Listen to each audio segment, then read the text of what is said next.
This afternoon, I'm really delighted to be steering this event, this debate, organized by my good friends and colleagues at UN Women, the European Commission, Concord Gender Working Group, CEMR Platforma, and the Development Practitioners Network. I think we all know that this is really, and I mean really, a make or break moment for taking the gender equality agenda forward, for moving this from the slow lane, which, let's be frank, it's where it's at the moment, into the fast track. And I have to say, following this for as many decades as I have, it really is now or never. And why is this? Well, we've got some very exciting developments ahead of us. The post-2015 development agenda that we're discussing now, the SDGs, provides a golden opportunity to position gender equality at the center of this agenda, this conversation, both as an important end in itself, but also as a precondition for sustainable development. So that's one very important time frame that we're talking about. We also have the 20th anniversary of the Beijing Declaration and Platform for Action. And I guess the question here is there much to celebrate? There's also the Financing for Development Conference that's coming up in Addis in July. 15 years on, the global review on the UNSCR 1325 resolution, very important, that one as well. And last but not least, the UN Climate Change Conference in Paris in November. In the European Union as well, there are several important agendas, several important strategies that are either coming out or are in the making, and we have a very senior representative of the European Commission who I'm sure will talk to us about it. So enough from me. We have a great panel here, people from very different backgrounds, very different histories, and we're hoping very different perspectives, showing to us that this is really a global agenda. Let me introduce them alphabetically. So Dr. Patrick Gomez, Secretary General of the ACP, the African Caribbean Pacific Group. Welcome, Ambassador. Ms. Laura Lopez de Serrin, Director of Multilateral, Horizontal and Financial Cooperation at the Spanish Development Agency. She's also here representing the Practitioners Network, which is a collection, a network of European development agencies. Very pleased to have with us today Mr. Yannick Lemarek, Deputy Executive Director of UN Women. Thank you for being here, Yannick. Looking forward to what you have to tell us about reviews happening back home in New York. Very, very happy and honored, I have to say, to have with us Ms. Fatimatou Mint Abdel Malik. She is Mayor of Tevra Zena municipality in Mauritania and President of the African Network of Locally Elected Women, Refela, and she's also here to speak on behalf of Platforma. This is a network of local governments active in development cooperation.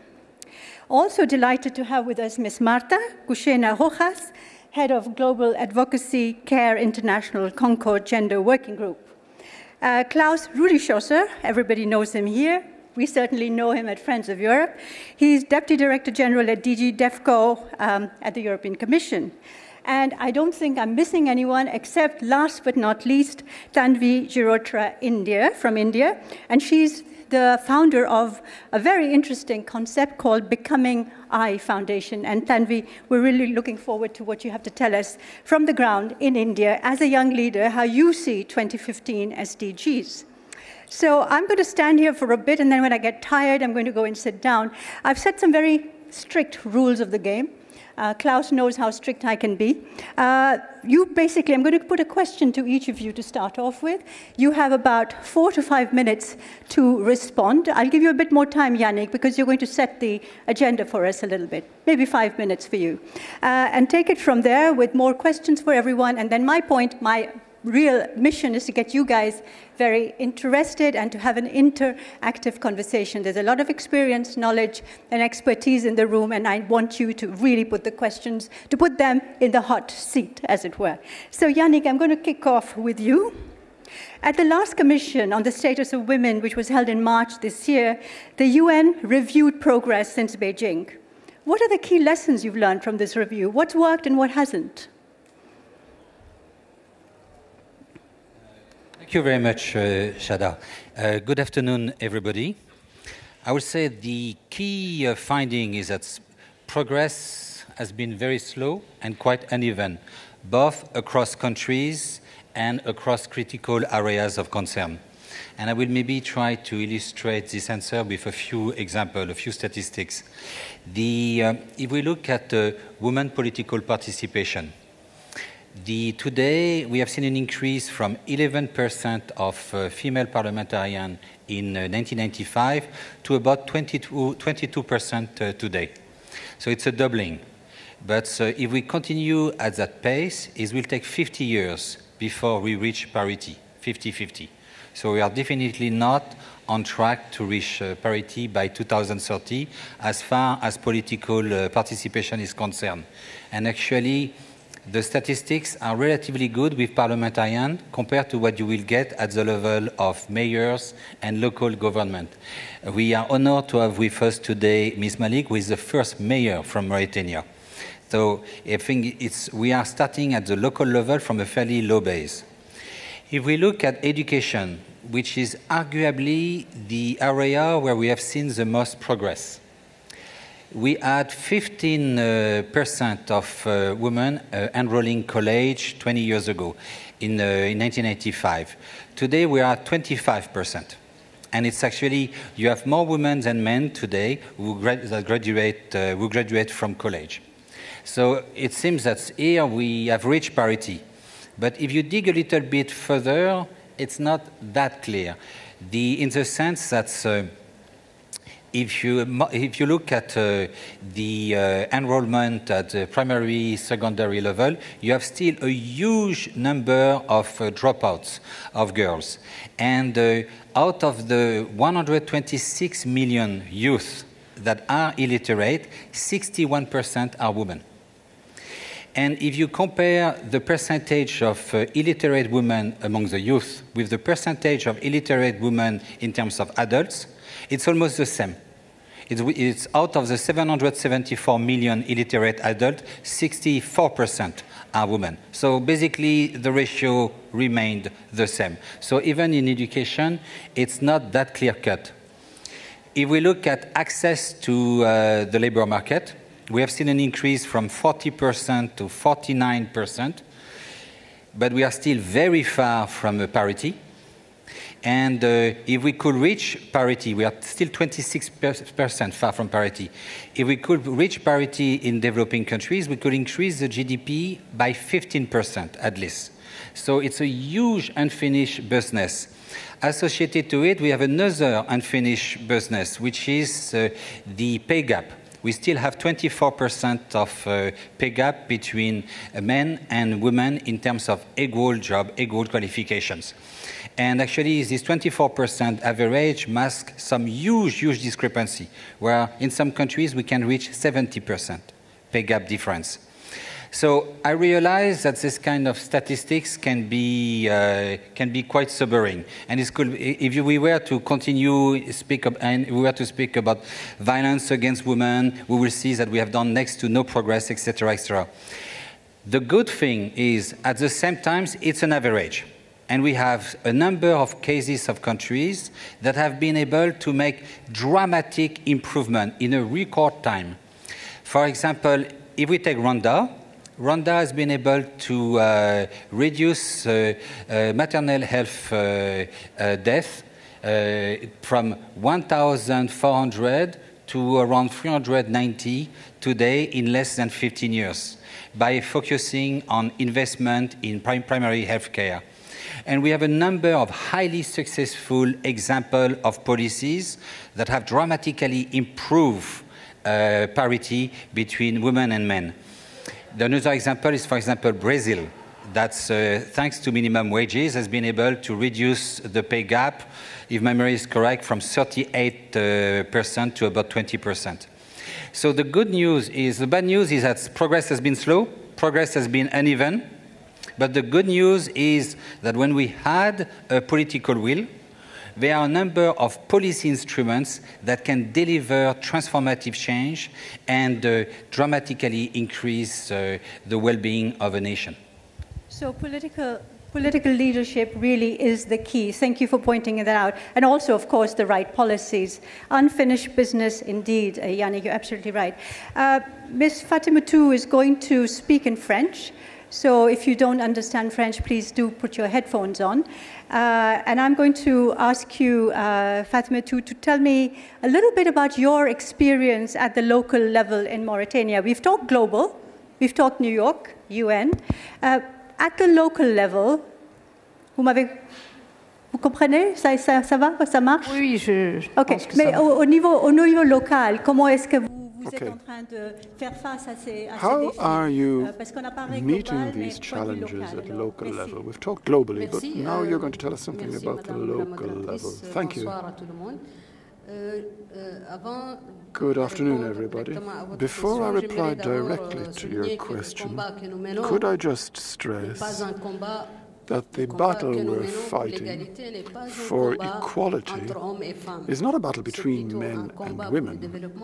It's a battle for development and for the well-being of society. As women, we have decided to go to those places where equality has not yet been attained and achieve it. We are determined to go to those places where what we've achieved is under threat and to do our best to defend what we've achieved. If we take a look at the midterm review, which was referred to by my colleague, it's clear that there are two main issues which have lost out a little: combating poverty and combating equality. But there's a very, very clear link between the two of these.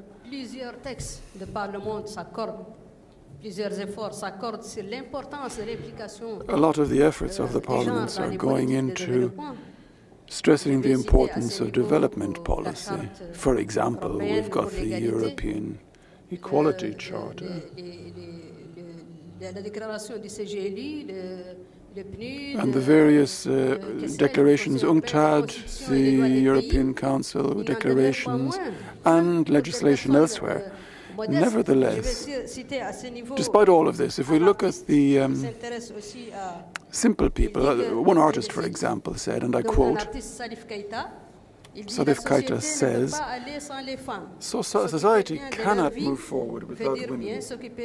Looking after their lives means looking after the whole world. And it goes on to say, I'm in favor of any act and any gesture which allows women to be at peace and happy. So I think everybody agrees that gender or women's issues needs to be integral in development policy. Nevertheless, if we take the billion poor people, 60% are women, 71% by some accounts. Not only are they poor, but a lot of them are illiterate, something like 42%. More than 50% of all illiterate people are women. They've got very poor employment figures. In some African countries, it's less than 1%. Quite often, they don't own any land. So maybe 1 to 2% are actually landowners of any kind, even though they might contribute to providing food to the family to the tune of 80% in sub-Saharan Africa. So you've also got poor access to finance or credits. They're often not eligible because of difficulties in providing banks with guarantees. And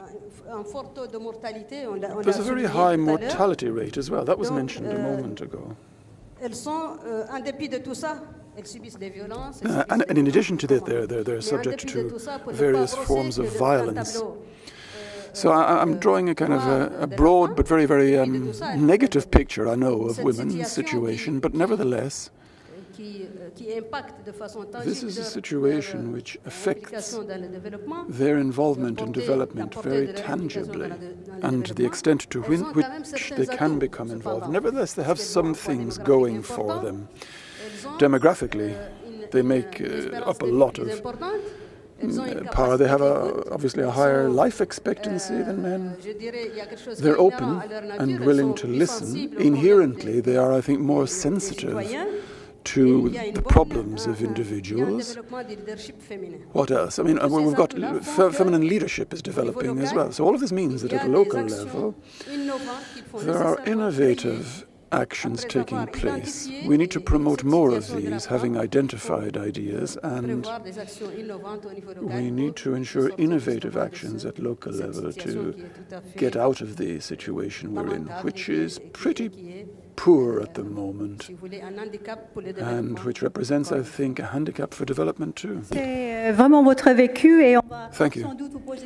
It's very interesting to hear what you've said. I'm sure you will be having questions for you later on the various points you've raised. Thank you, Fatima too. Ambassador Gomez, Secretary General of the ACP Group. First of all, the question, so we're going again from the local to the multilateral, if you like. My question to you really is, Patrick, how seriously does the ACP Group take the gender equality agenda? And if it does take it seriously, which I hope it does, how are you trying to advance it within your different conventions and agreements with the EU? Thanks very much, and appreciate very the opportunity to be here. ACP takes it fundamentally as an issue of equality, not gender equality, but removing all forms of discrimination. In other words, we believe, and I link very closely to what was just said by the mayor of Mauritania, we have to address the structures by which discrimination takes place. And therefore, it's fundamentally a problem of addressing how decision-making and power is shared.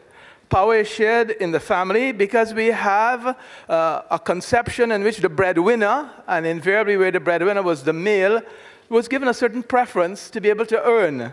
Now, what we have to do is to look at ways in which, therefore, those structures of decision-making and power are going to be addressed. The ACP, therefore, is concerned about looking at equality in society. And that means looking at the broad ways in which property is owned, the broad ways in which the good and access to all the means of production can be shared for the benefit of all. If we start, therefore, on that broad premise that we are together involved in a struggle for equality, the gender dimension becomes a subset of the larger issue. And we have put fundamentally in the ACP, as reflected in Cotonou Agreement, the gradual integration of our economies into the global economy with a view for the eradication of poverty.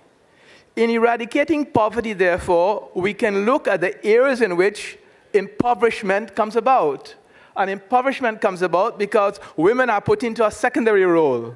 Impoverishment comes about because the tasks that they do perform in caregivers, in fact, socializing the entire society is not even recognized as important. There's no way in which we calculate the GDP, and that has been an argument long ago, of how we look at what is called the gross domestic product of a society. And we rely on just traditional forms of economic activity, and not taking account on valuing the way in which the woman's role in, first of all, giving birth, and first of all, seeing that there's a means by which care is provided. Therefore, those qualities about care and the sense of equality that are to be instilled in society, and the primary role, which must be a shared role between men and women in bringing up of children, will begin the type of fundamental structural change in society. That there is inequality is socially determined. It cannot be removed until we begin to think differently about roles of men and women in society for a particular goal we want to accomplish. And the goal we want to accomplish is the type of society in which inequality does not become structured. We have created laws and the transmission of property only through the patrilineal line. How are we to look at the laws, therefore? How do we look at remuneration for work, equal pay for equal work? How are we to look at, even now, where women, I know in the Faculty of Agriculture, where we were in St. Augustine, the women were getting first-class honors. But when they went out into the job market, they were always secondary to a boss, a superior in the departments of agriculture, in the ministries of agriculture, that were above them and kept down, and the promotion, therefore. So these are all structural issues. We, therefore, in the ACP, do not see gender as primarily to be put into one little box It must be right across the society because it is a concern about equality and the overcoming of the structures of impoverishment, both in terms of thinking, in terms of roles, access to resources, but also how people can share in a common well-being of a society. So we're challenging society, starting from where we see as a fundamental role for women in the household and household and decision-making, but right across in how we look at allocating of resources.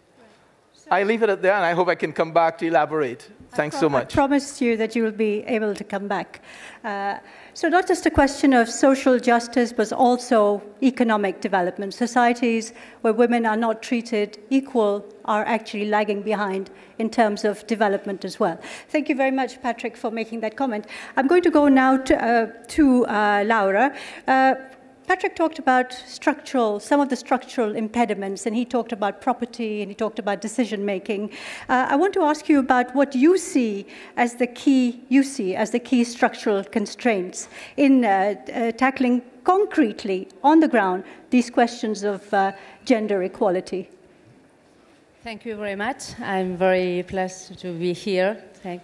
And I think that this question is not easy to answer, because the empowerment of women and protection of human rights of women must be always done in a comprehensive and in a holistic manner. So the universality of the agenda cannot be separated from the principle, from differentiation. So it's very important an approach, bottom-up approach, and to coordinate all the mechanisms between global level, national level, and local level. We, as practitioners network and as agencies for development, we have to stress our action in the way of implementation, concrete programs, and implementing with sense and in the bottom-up approach, because the diversity of each country, of development status, of means are very different. So I think that is the most important thing, to be able to know the reality and the diversity of the women in the world. Right. Also, Laura, I was just wondering if you could give us a little bit of an insight into how the Development Practitioners Network actually operates in this area. Yeah, sure. I think that our power is the action, and to be able to coordinate and to transfer technical capacities and technical accompaniment with the other countries, and to able to work together. And in this sense, it's very important data, measuring results, and to have bigger, important means to data and to search indicators that measure the results of our action. Right. Thank you very much for that. I'm sure we'll follow up with a few other questions later on. Klaus, I have very many questions for you, but one of the things that intrigued me, really, I have to say, is that the Commission has signed up for the He for She campaign. And I was wondering, were you personally sort of pushing this agenda forward? And I also want you, if I'll give you a little bit more time, to talk a little bit about these different strategies that seem to be coming up, sort of tied in with the Year of Development and with the SDGs.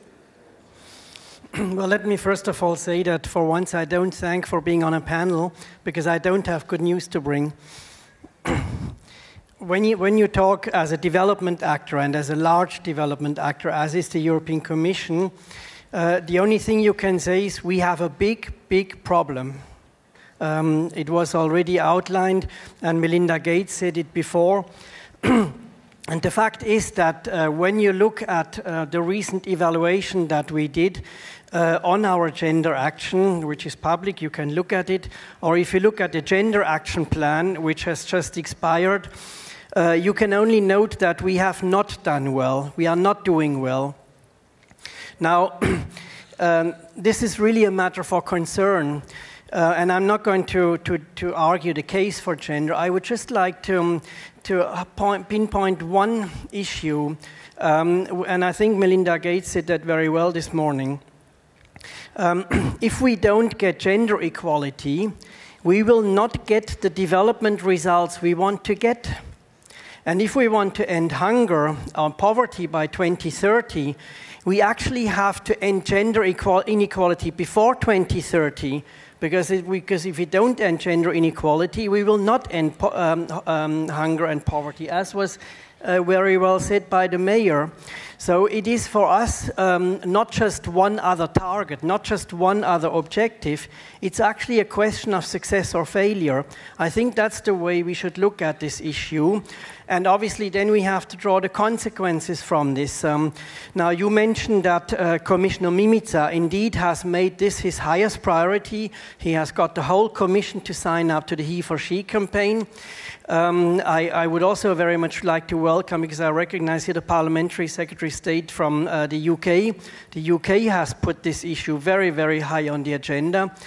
This is a first step. Putting it high on the agenda is a first step, because the first thing our evaluation says is it needs leadership. It will only work if there is leadership. It then needs a lot of things that we could talk about for hours. It needs expertise on the ground, how to design good projects. It needs mechanisms to monitor, to evaluate what works, what doesn't work. It needs the buy-in from the authorities, and if you read our evaluation, you will find at least 10 recommendations that we all still have to implement. So in a way, we have a huge challenge in front of us. We are obviously ready to face that now. We are ready to put this subject much higher on the agenda now. And we will, for example, work very much with the Practitioners Network, which is a network of implementing agencies in all member states, to actually make it work on the ground, because that is what really counts. It's not the nice talk, it's not all the insights that we have. It is actually implementing it in day-to-day in thousands and thousands of development projects. And this is where, until now, as I said, we have failed. So, well, failed maybe not 100%, hopefully not 100%, but we have certainly not done well enough. And therefore, again, if we want to make our development policy work, we have to end gender inequality as soon as possible. We will put into place now a results monitoring framework, which will be very targeted on many things, but in particular on monitoring also how we do on gender, so that we can continuously improve our processes and try to do better over the coming years. Okay, thank you very much, Klaus. Sounds impressive. I guess we'll just have to keep our eyes on the EU and see how all these policy goals are implemented, as you said. So thank you very much. That brings me to Marta, actually. And I did want to ask you, Marta, as somebody who follows what's happening here in Europe, what's happening in the developing world as well, do you think the European Union is playing its role as a leader, as somebody who can sort of show the way, role model on issues related to gender equality? Thank you. First of all, I wanted to highlight that we are in a unique moment in the history of development, gender equality, with everything that is happening in 1215.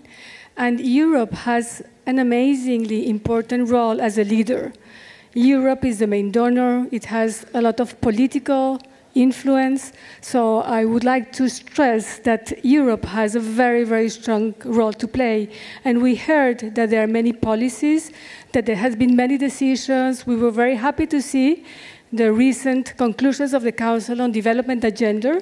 Very good content, but I would like us to think a little bit beyond that, because there have been years where the European Union has been developing very interesting policy instruments, but still progress is low. So how to go about it? We strongly believe that a first thing that needs to happen is funding. We need to get substantive and reliable funding in order to get gender really operationalized on the ground. ground. And this funding needs to be tracked. We just heard from the Commission that there are many monitoring tools that are being put in place, indicators. So a main recommendation from our side is that we should have a way to track progress in funding. And ECHO has already the gender marker. OECD has also one that it's not working, so that's a first thing that we strongly believe it's important to make progress. Secondly, we also need to be frank and to move from rhetoric and good policies to actual and concrete programming and policy dialogue. So programming, I just wanted to refer to the European Development Strategy for 2014-2020, which barely mentions gender. So we think that there is a very good opportunity now with the midterm review in 2017 to really make it as a key aspect, as we said, that without that, we are not going to have an effective multi-annual development plan for Europe. We also believe, and I also believe that beyond, we have to look at Europe not only in terms of development cooperation. There is a huge opportunity in terms of political dialogue with the country partners. This is a great opportunity to discuss with the different partners about which are the policies that are impeding progress, that are getting discrimination, as we heard before. We need to include in this policy dialogue integration of gender in all the policies, and again, sensitive budgeting and tracking and monitoring. So if we looked at gender-specific actions, at integration of gender in all the policies, and thirdly, also in the political dialogue, I think that there is going to be a strong progress. Finally, well, we have also policy coherence, and there are, again, a series of very important instruments that the European Union has passed, including on gender-based violence, on human rights and democracy, on gender in emergencies, 1325. So we have all these, but we need to get coherence between those. And to finalize this short intervention, I think that this requires more. I think that this really needs a change in culture and institutions. We really need to get the necessary gender expertise, not only with gender focal points, but really integrated in everything that Europe does, both at the EU level, but also domestically. Thank you. Thank you very much, Marta. Yes, indeed, it is a question of across board, across sectors, to get something, mental mindsets change, I think, transformation, as we said earlier. Now, it brings me to Tanvi Girotra from India. You set up this, you're a future leader identified by European Development Days, and you've set up this Becoming I Foundation. And I think it would be quite interesting to hear from you, Tanvi, about what's happening at a young people's level when it comes to gender equality, empowering people. You work with marginalized societies. So give us a little bit of a personal flavor of what, after what you've heard here on the policy level. I think a large problem that we've recognized while working on the ground, especially in India, is that, you know, I mean, we're talking about policies on different levels, we're talking about structural change, but I think there's an element that we tend to not recognize, and this is just as true for you know, a woman coming from a rural background in a village in India, and for me, someone, you know, who's been educated and who has the opportunity of sitting in front of you today. I think that women are not seen as good enough because they don't think of themselves as good enough. I think the problem is stemming from an identity issue. I think women and girls are not identifying themselves as different or as existing differently from their fathers or their husbands. So I think when you look at, you know, these homes in these households in rural parts of the country, of all developing countries, is when you realize that it's essentially an identity issue. And that's something that we haven't been able to tackle here, that how do you make a young girl or a young woman realize that your value is and can be separate from what has been told to you over and over again. I think another issue that we've been able to recognize is an issue of presumed choice. So I think, again, living in developing countries, a lot of times when we talk about choice, about increasing options for young girls and women, it's becoming a question of, the girls in these families assuming that they have a choice, and these policymakers also assuming that we have given them a choice, but that's not how it's working at the moment. I think just giving a live example from where I come from, a couple of months ago, I was working in this city called Bhopal in Madhya Pradesh in India, and while I was doing a training with vulnerable women and children, we found out that there was a child marriage that was happening not very far from where we were. There was a 16-year-old girl being forced to marry a 47-year-old man who had 2 children of his own.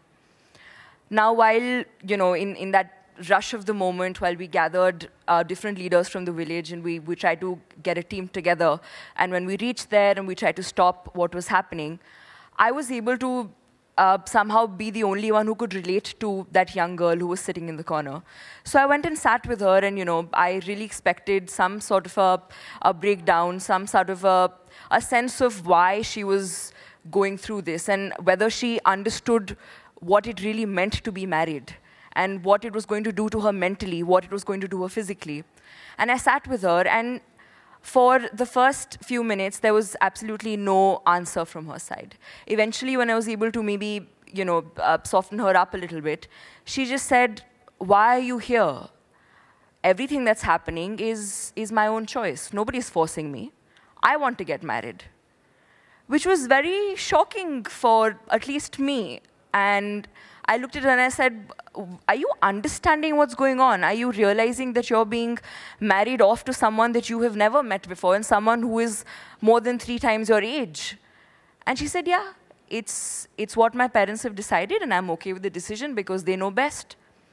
So I think, again, it comes back to both things. It comes back to this girl not identifying herself as an individual, and it comes back to her presuming that she has a choice, that whatever her society has told her to do can't always be the correct or the right path to take. So I think what we're trying to do back in these communities as young people, I run an organization that's entirely based on young volunteers. We're trying to really get to the root of this problem, which is these issues of identity and this assumption of choice. And I think this starts at a very, very young level. So what we're trying to do is we've entered schools. Because I think there's another aspect that needs to be realized here, is that when a boy drops out of school, yes, it's bad news. But when a girl drops out of school before finishing primary school or before finishing secondary school, she is essentially dropping out or being pushed to the marginal points of society. She is more likely to be abused. She is more likely to be trafficked. She is more likely to be married off to a man who is 3 times her age. So what we're trying to do is to get these girls into school and to make sure that they stay there. So I think those are some of the, I'd say, examples from the ground and examples of young people that are doing simple things to prevent some of the biggest issues that we're talking about at this level. Thank you. Now I understand becoming I from the identity side of things. Thank you very much. So we've had the initial interventions and presentations by our panelists. Before I open the floor to questions and comments from all of you, I'd like to say hello, welcome to Baroness Verma. Klaus already mentioned you were here, Baroness. I was wondering if you would like to intervene. You've heard most of the panel, I would say. So would you like to just tell us a few of your thoughts, and then I'll open the floor to everyone. I can give you a microphone from here.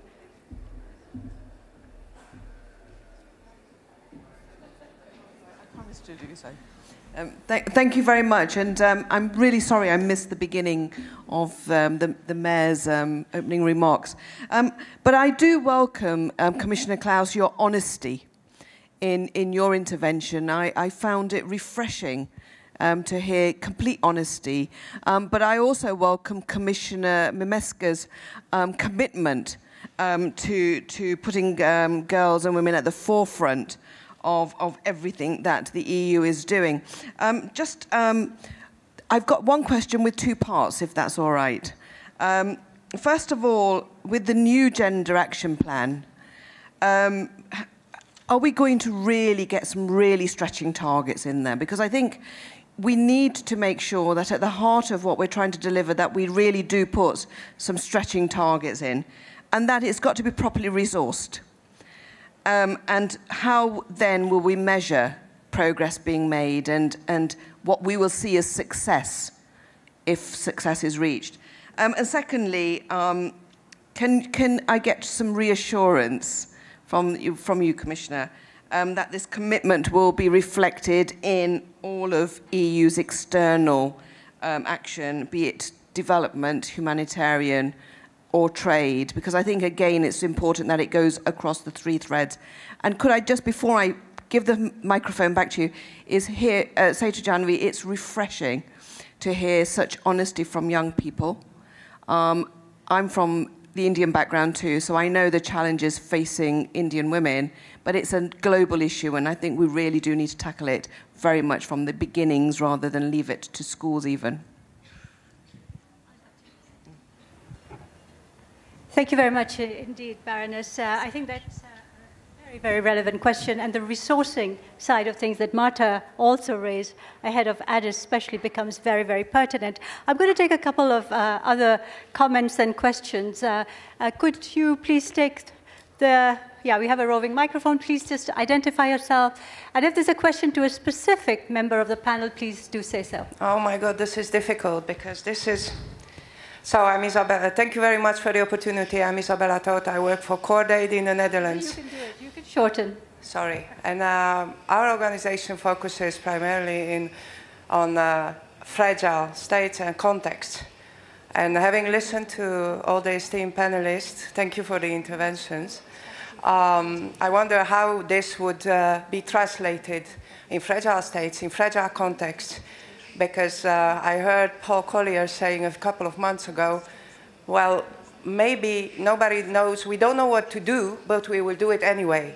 So my question is to you, what kind of accelerator mechanisms could you envisage with multiple stakeholders or on your own as institutions to make this gender equality a reality also in fragile states and contexts? Thank you.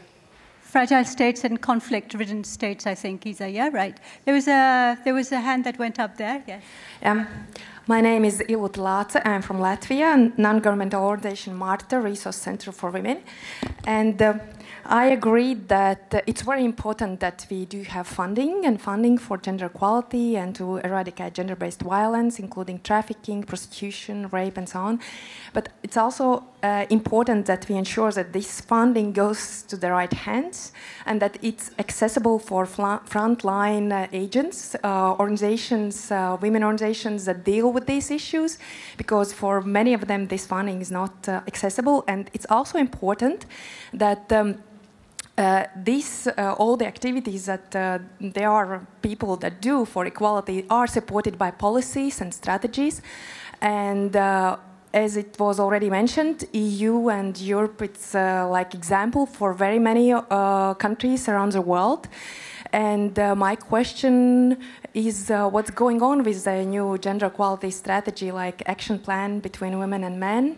What is the progress? Because when it was opening of a presidency on 8th of January in Latvia, where Jourova also mentions that the work that EU will work on these issues. So I would be very happy to hear what's going on. Yes, thank you very much. I'll take one more question for this round, and then yes, please go ahead.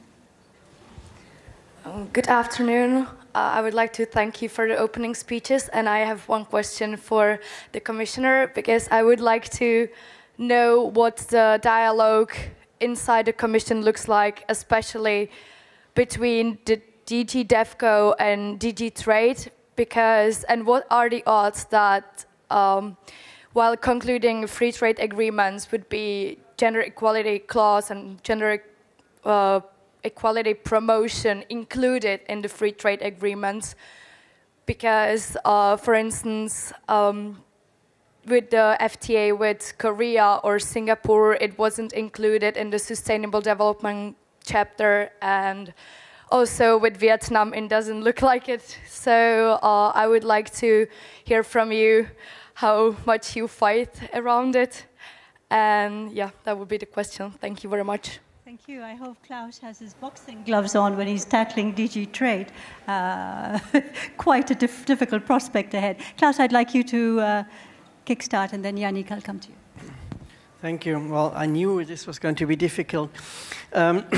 Now, to be serious, on the Gender Action Plan, first of all, for those of you who might not know, the Gender Action Plan is not a Commission document. The Gender Action Plan is something that we develop together with Member States and that will be adopted together, obviously, and by Member States, and it binds all Member States.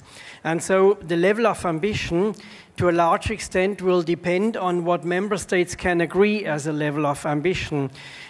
Obviously, the group that works on the plan now, that's a selected group of Member States that have volunteered to contribute, are very active, and it is clearly our ambition to make a much more ambitious, more operational, more results-oriented gender action plan, because we, as you can see from the previous action plan and the annual reporting, there have been results, there has been progress, different between member states, different between policy areas, but clearly we have definitely failed our target with the first gender action plan, and so we really have to make sure that the action plan itself is an operational one, a good one that we can put in practice. And that in a way will also reply to your question about other policies. The Gender Action Plan is obviously a very good tool to achieve policy coherence for development, and policy coherence for gender is part of this. So we need to make sure that other policies take this properly into account, and I'm certainly not claiming that this is already the case. As to the question of resources, it is true that we have not put huge amounts of money into very specific gender activities. If you look at recent years, we are about 200 to 300 million per year for specific gender activities.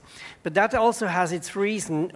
As we know very well, we have to mainstream gender in all other programs. Otherwise, we will fail. Even if we put 2 billion, it will not be good enough. If we spend 10 billion per year, it has to be the 10 billion that we spend that are gender sensitive. But mainstreaming is not an easy thing to do because it requires, as I said earlier, very specific expertise by all those who design projects, who decide on projects, and who implement projects. So that's where the real challenge is. Now, when it comes to as you said, Baroness Verma, to other policy documents, we obviously try to integrate that now into all of them. And the next one you will see will be our EU financing for development offer for Addis, where we will actually identify, and this is an idea of our commissioner, gender as a means of implementation. Why? Because we say that only if women are full actors economically and in the society, they can actually contribute, and they will contribute to implementing the SDGs. So this is not meant, let's say, in a pejorative way. If we say gender is a means of implementation, it is, as I said earlier, it is really one of the keys that we can actually, that we will have the means and the possibilities, each society, to implement the SDGs. To the lady of Cordate, I would simply say, obviously, we are going to put very precise instructions into the Gender Action Plan, and we try already, for example, in fragile states, to implement specific projects for women and girls, because one of the conclusions that we find everywhere is that the first thing that happens in fragile states is that children, especially girls, don't go to school. So this is one starting point, just one between many. Thank you. Yannick, you're welcome to answer any of the points raised, but I do want to come back to this, the title of our conference here, which is Ending Gender Inequality by 2030. I want you to, being where you are and what you do, I want you to tell us how realistic is that goal, and what's needed in the next few decade, to actually achieve this. Do you have a microphone?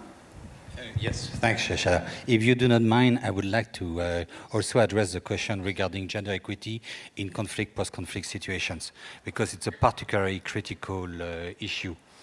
I've used a lot of statistics in my introductory remarks to set the stage, and I hope that participants will excuse me if I come with a last statistics.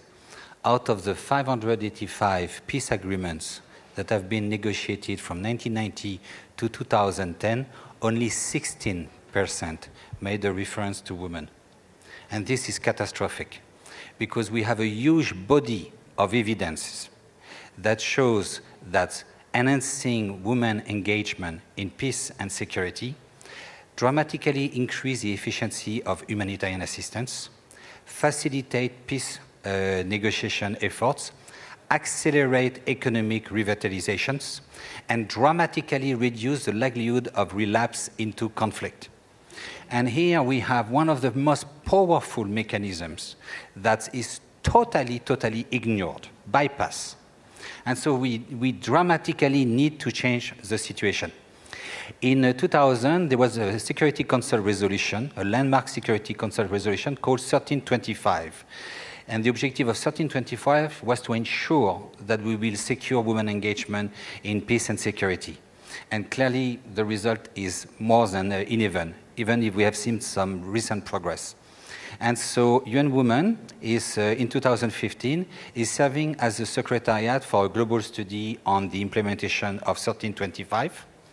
We are trying to make sure that this study is intimately coordinated with the review of the peace operation and the review of the peace consolidation that are also undergoing, so that we, by October, when we try to bring everything together, we make sure that women engagement in peace and security is reflected not only in the follow-up on 1325, but also in the new architecture for peace operation and peace consolidation.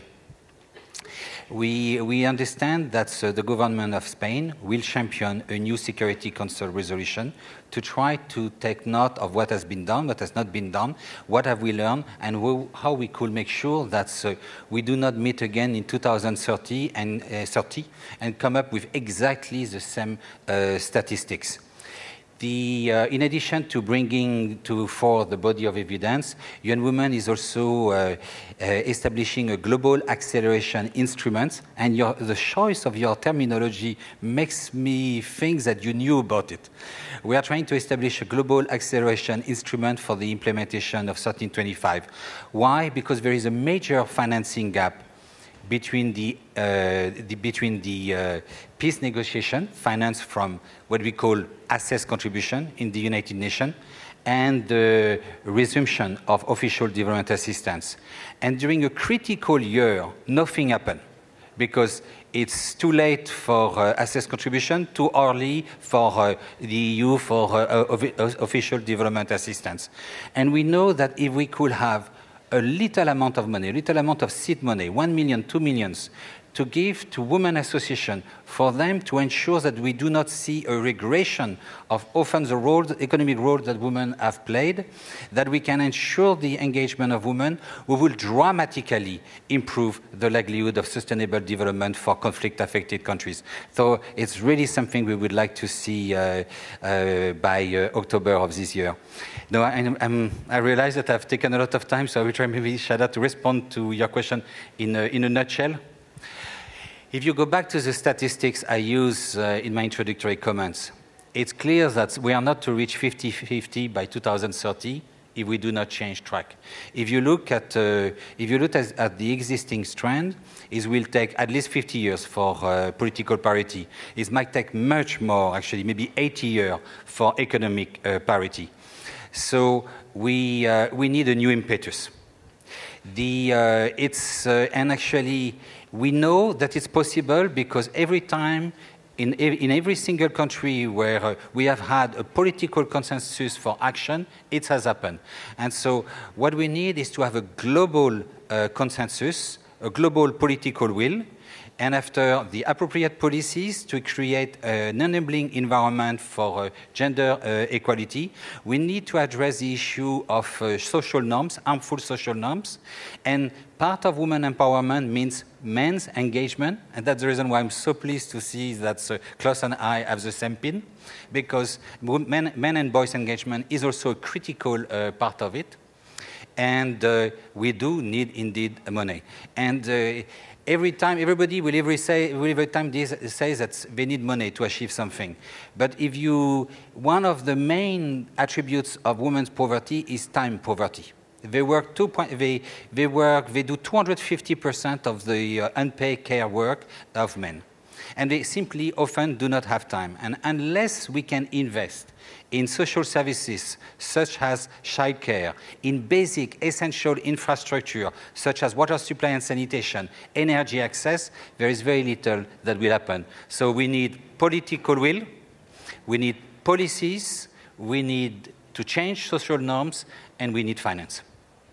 Thank you very much. Martha, would you like to come in?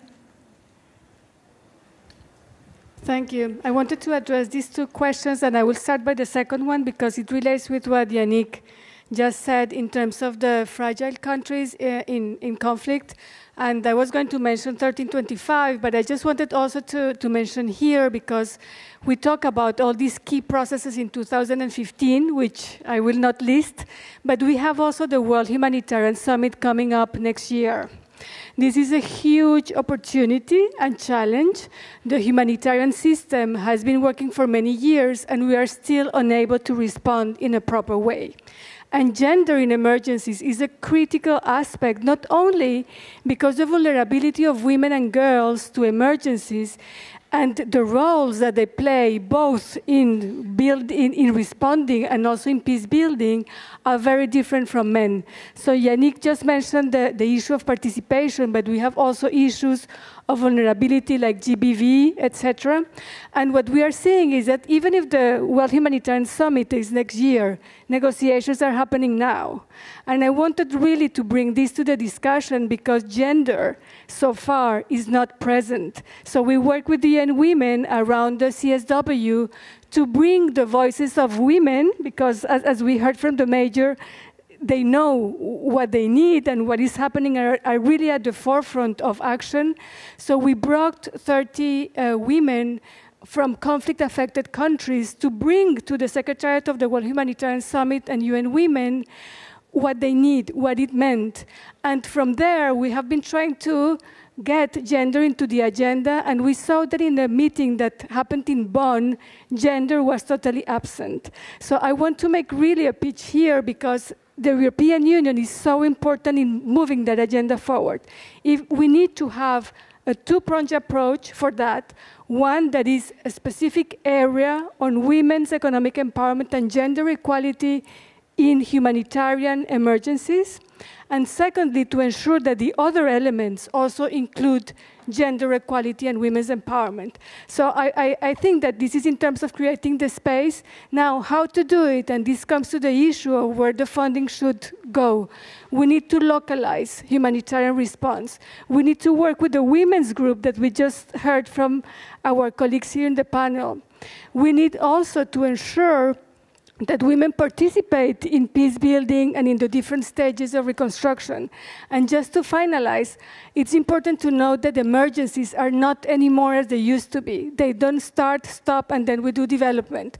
We have protracted crises, so the development links with emergencies is critical, and we need to address it.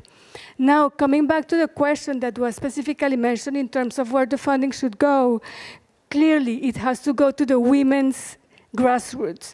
I think that at the moment where we are, we need to promote leadership from women from the grassroots to the local, to the national, regional, and global levels. And the grassroots level is really where women are struggling and being very active in terms of all the agendas that we're discussing here. So clearly, money, resources, support has to include the flexibility to ensure that these women can participate. And just to finish on a particular example from our work in programming in CARE, but also in Concord. In CARE, we work in more than 90 countries, and I just wanted to mention a very specific example in terms of what we call the VSLAs, which is the Village Loans and Service Associations, which get groups of women together to save. Nobody is too poor to save, and this has proved to be a very important strategy for women to be able to invest in new alternatives, to get their children to school, to respond to climate change, but also to empower, to become more active in terms of local authorities. And we have quite impressive numbers, for example. In Tanzania, just to finish this, in Tanzania, investing in this has resulted, for example, in increases of 76% of school engagement. So just an example of the types of things that we can do at local level. Thank you very much for that. I do want to give the floor to the mayor from Mauritania, because you did put the emphasis on local authorities, and I think she's well placed to talk about that. Please. Merci, Madame. Thank you. There is one thing I'd like to go back to. First and foremost, there are different kinds of inequalities. The thing that is not normal, not moral, is the fact that you have inequality between men and women in a democracy. There have been inequalities that were not taken into account when we drafted the Sustainable Development Goals. And some of these inequalities got worse, actually, due to a number of factors. For instance, more and more we live in towns and cities. We have to face climate change. We have to face natural disasters. There are a number of factors like this that mean that at the local level we need innovative solutions to make sure that girls and women are more resilient to those sort of difficulties. And I think that local government are very close to their citizens. And because they're the first port of call for their citizens, because citizens come to their local government and present their problems to their local governments, we are better equipped to try and find solutions. I'm going to give a few examples. We mentioned, for instance, women at work. And what women do at home, that is huge. And if we were to take this into account, we would realize that this has a huge impact on the economy of a country. Women, for instance, are generally in charge of most household chores. Well, we need to find a solution for this, not just in rural areas, for instance, where women are in charge of getting water, notably in Africa. Sometimes women have to walk several kilometers to fetch water. Sometimes it's not even drinkable water, which obviously leads to a number of health issues. In towns and cities, we also need women to be able to go to work with the security that their children are properly taken care of. And we also need safe cities for women in public transportation.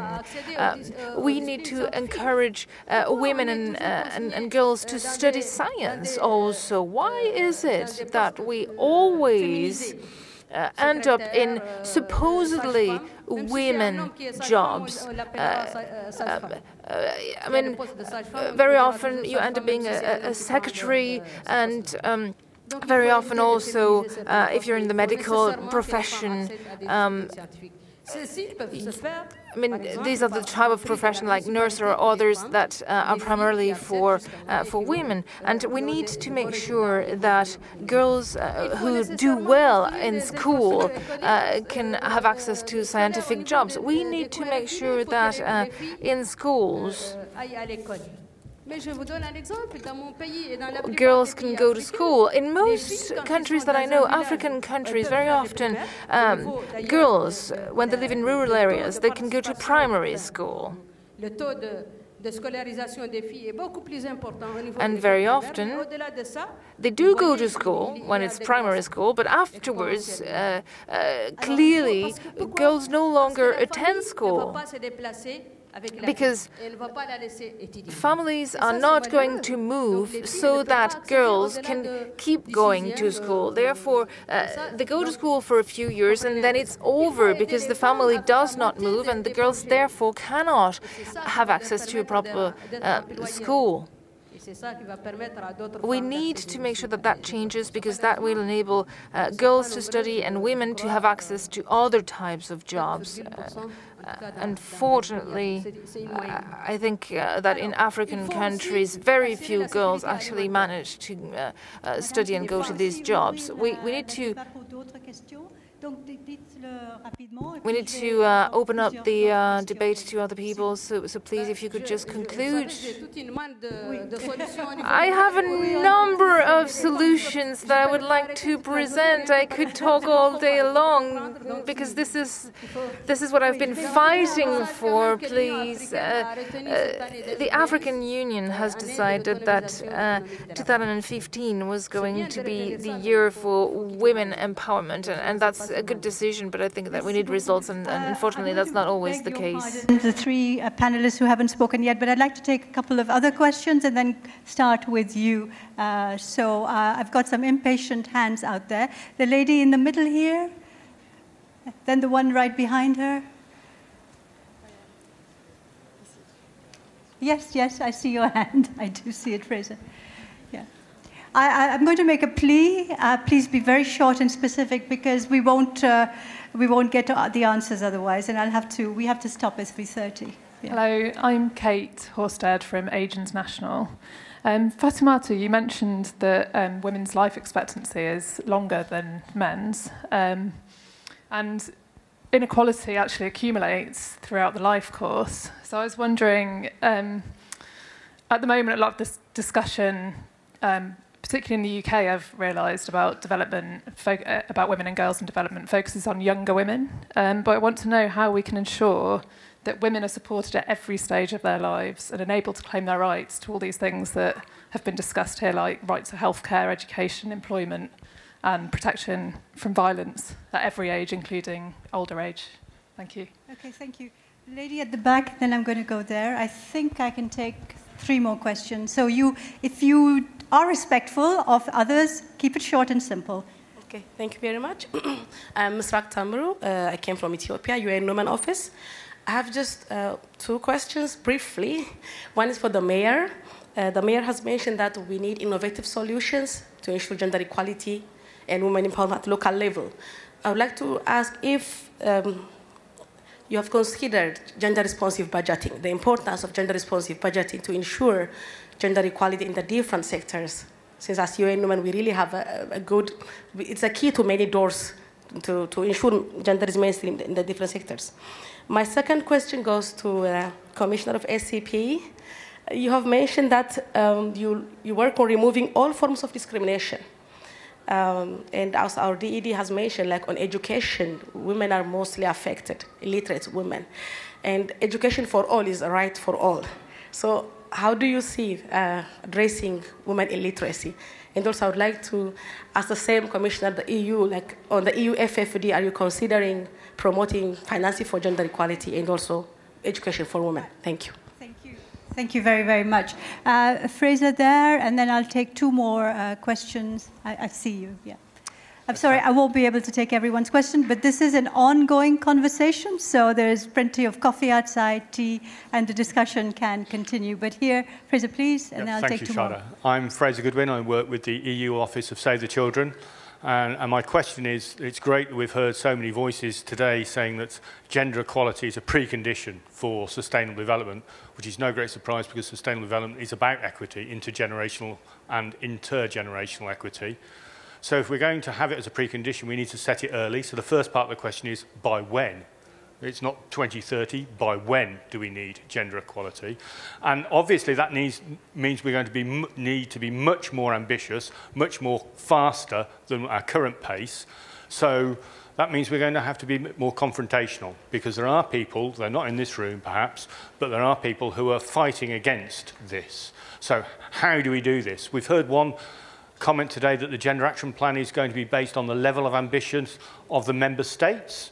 So perhaps this is a question as well to our colleague who's a ministerial representative from the UK. How do we ensure that all of the member states actually respect what it says in the treaty about it being a fundamental reason for having the EU, the equality between men and women? How do we then force those against gender equality within the EU to make sure our external policies achieve it across the world. Thank you, Fraser. There's a lady who put up her hand here. Put up your hand again, please. Yes. Please keep it short and simple. Merci, Madame. Je suis camerounaise. Je viens du Cameroun. Ma question va vers Monsieur l'expert pour les questions de paix. On a parfois l'impression que quand on parle de l'implication d'une plus grande quantité de femmes, si vous voulez, dans les initiatives de paix, construction et prévention de paix, moi je me dis qu'en amont, il existe un conflit. Parce qu'il y a un conflit, My impression on is that parlait de paix. there's a kind of a conflict upstream of this. In other words, should we await a conflict or declare a conflict as having begun? And that's where it becomes difficult to define a situation of peace. In the developing world, the impression we have is that having women involved in peace initiatives tends to be restricted to women who are in the military, police, or whatever. What about women among the civilian population? Are they not involved as well? Because not all conflicts just involve armed persons. There may be social conflicts ultimately as well. I think that's a very good question which we'll take. I'm really sorry, I won't be able to take any more questions. Please do tweet about it, and I'm sure our panelists will respond as well. Merci beaucoup, Madame la modératrice. Je serai très brève. Thank you. I'll be very brief.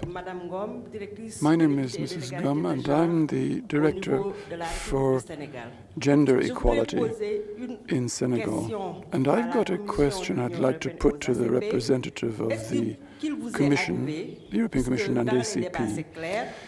I mean, obviously, in these discussions, the issue of gender equality is a development matter. Have you ever tried to evaluate or put a figure upon the impact which arises from the inequality of the sexes? It might be useful to be able to put a figure on this. It might be a useful argument against people who tend to oppose these policies or who wish to be blind to gender-based problems. I'd like to now give the floor. I do apologize for those who haven't been able to speak now, but as I said, conversation goes on. Laura, I'd like you to respond. I didn't give you the floor the first time around. Please take up any questions you feel are relevant to you. Yeah. Thank you. Yes, only 2 words about the accelerator, mechanism accelerators, to improve the gender equality. I think that the more important thing is to invest in education, in the way of change the cultural norms, social norms, institutions, and in a wide manner. So without access to education, it's impossible to have the gender equality a reality. And that's it's the key, in my opinion, and in the opinion of all the people in each country, even the diversity. Always we speak about education and culture and social norms. Thanks. Do you think, Laura, just very quickly, also the 2030 deadline that UN Women is ambitiously putting is achievable? And if so, very briefly, are those the kinds of issues you think are important to tackle? Education, decision-making. Yeah, I don't know if 50 years is a great delay. I don't know 15 exactly. Years, yeah. Yeah, but it's necessary to invest in education and involve all the people, and to have a politic and a way in which men and women, girls and boys are involved. So in this case, campaign like he for she, of this kind of actions, I think that's very, very important. Mm-hmm. I wanted to ask you, Tanvi, but you're welcome to respond to the questions that have come here, but I also wanted to take up the question Laura and others have said. You talked about the girls in India. What about the boys in India? Is that awareness rising of the need? Because you don't really see it when you read the newspapers about India today. You see a lot of violence against young girls and women, but do you see mindsets of younger men changing? I think, and I'm going to attach this back to, I think, youth participation in general, because, I mean, when we talk about, the Sustainable Development Goals and we talk about all of these policies being implemented, I think largely in 15 years, I'm hopefully going to be on this side of the panel and not a youth representative. So I'm essentially inheriting all of these policies that are coming in. So I'd say that just looking at how young people are being active in India and a lot of other developing countries, I think both boys and girls now realizing the importance of civic engagement. Now realizing the importance that, yes, there are a set of people who are making these decisions for us and who are making these laws and policies for us, but till the time that we're not implementing them in our houses, in our homes, in our communities, in our youth organizations, it's not going to work. I work with a lot of young people, a lot of young boys and girls, and I think, I would say this proudly if anyone asks me, that I think one of the reasons why my organization is 5 years old today and why we've been able to do what we have, and very individually also, the reason I think I am the way I am, if I am, how loud I am or how outspoken I am, or the fact that I'm able to have the opinions that I do, is largely to do with the men in my life. And this would, start from my father. This would go on to the people that I interact with every day. This would go on to the men that I started my organization with. That yes, on one side of things, we see violence against women, and we see a lot of people that I know personally who've gone through abuse and have gone through discrimination. But I see that on a large scale, men and boys are being involved. And I feel like I had said this before, it's, at least for young people, he for she, it's being said now, but I think it's always been there. I don't think men were ever out of the conversation that we need to push them back in. I think, at least from the way I see it, young boys and young men have always been a part of the conversation, and not just from a support angle, from, I think, an equal standing angle, which becomes very important. And just to add to that, I think, just from, again, a young person's perspective, I feel like if we are talking about a 2030 deadline, I think one of the most important elements, and when we talk about funding, I know there were lots of questions about that also, is that there's something we need to learn from the failure of, not the failure, but not the entire success of the Millennium Development Goals, especially when it comes to gender inequality, is that we cannot possibly divide the world into developing and developed. There can't be a set of countries that are giving aid, that are funding projects, that are funding programs, and another set of countries that are just recipients of it. And this also goes to talking about how these programs function within those countries. There can't be a pedestal. There can't be people standing here and people standing here, and one set giving and one set receiving. I think it's an equal partnership, and I think all of us need to be moving towards it together. Thank you. Thank you very much. Ambassador Gomez, please. Yes. Thanks so much. Ending gender equality is an imperative if we are serious about development, because we're, in fact, robbing 50% of the potential of women to transform our society and accomplish development. The first aspect of it, therefore, and the first premise is the dignity of the human person.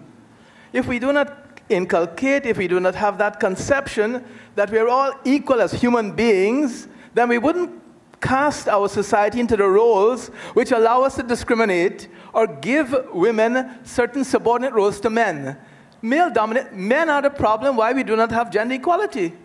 Men, they exercise the power that constrain the access to resources, whether it is in land, whether it is finance, whether it's entering into business, whether it's even getting into university. It is therefore a movement. We have to have a movement to end gender inequality. And that's what I think I was hearing across there, and hearing about the social roles and the roles we attribute to society. That isn't accidental. It doesn't fall from the sky. We have socially determined by the use of power. That's why I think leadership becomes very important. And we must have the champions we do have. Women who are championing Ellen Sirleaf-Johnson, what she's been doing, the women that you know as mayoresses, more mayoresses, let those women come to the fore. Harriet Tubman, who brought adult suffrage. We must make room for women. We in the ACP want to share the experiences across the South. South-South cooperation and the rich experiences will be built on.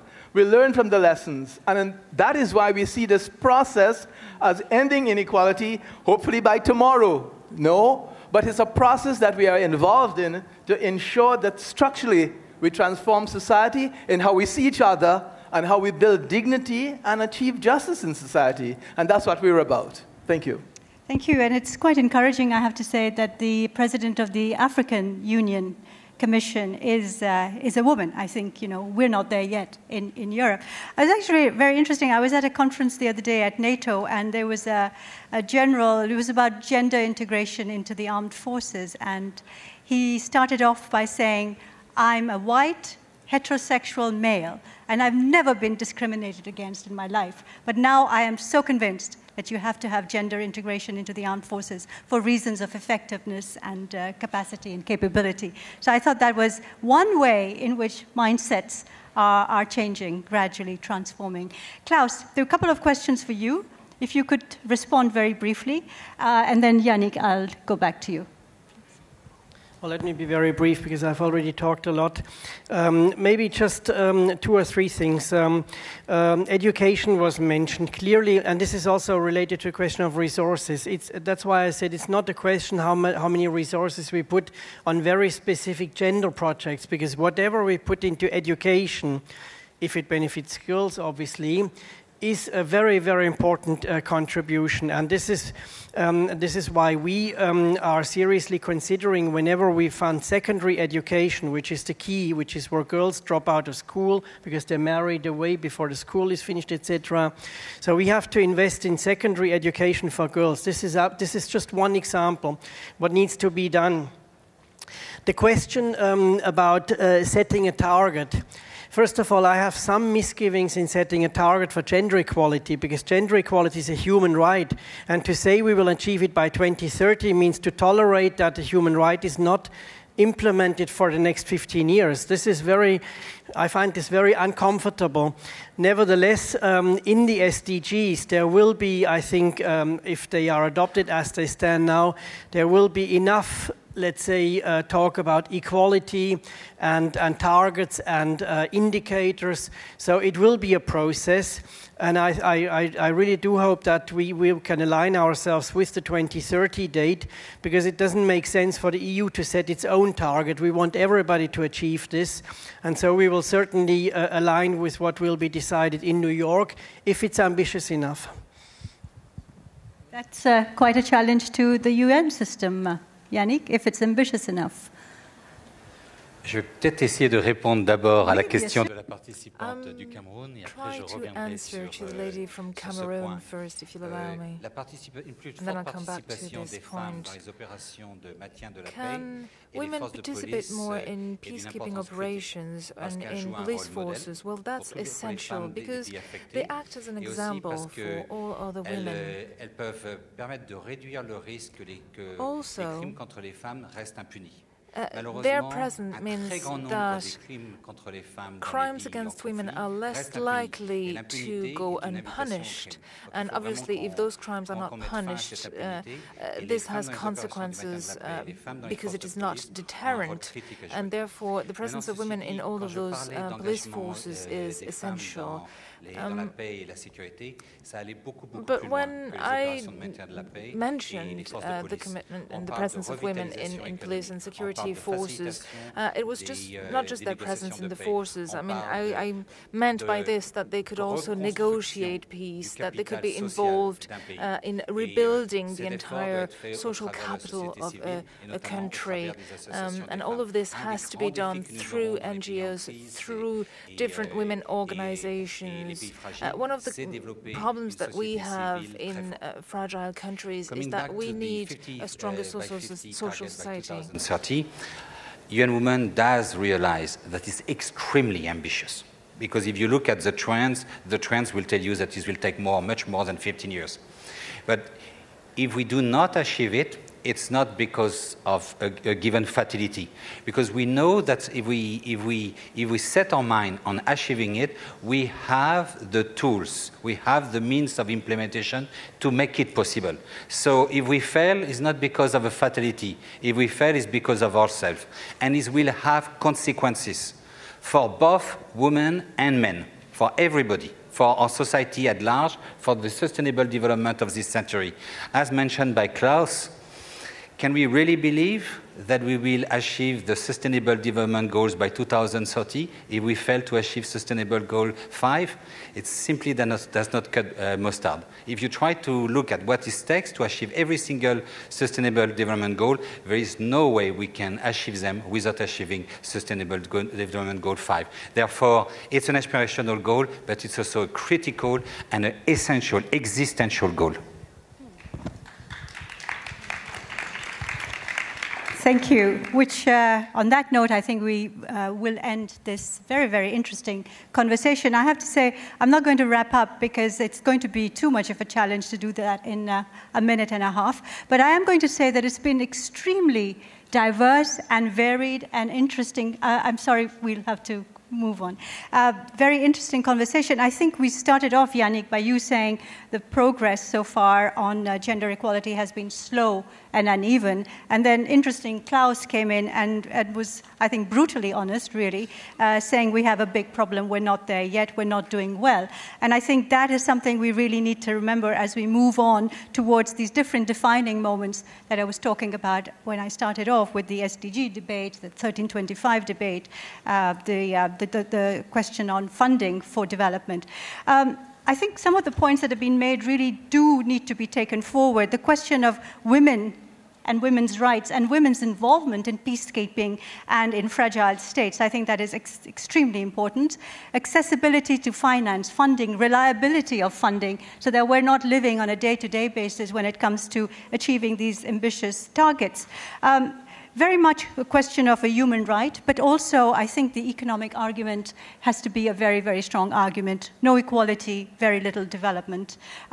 So it's a question of leadership, it's a question of implementation, and I think above all, really what comes across when I've heard all of you and I've heard our panelists, that yes, there's a great rhetoric out there. Yes, there are great commitments, great political statements being made about equality and the need for women's involvement in all important issues of the day, but the gap between this rhetoric and reality is still too wide. And I think the ambition we have at all of us here who are here is really to narrow that gap and to start seeing real results. So please join me in thanking our panelists. I think we've had really interesting interventions.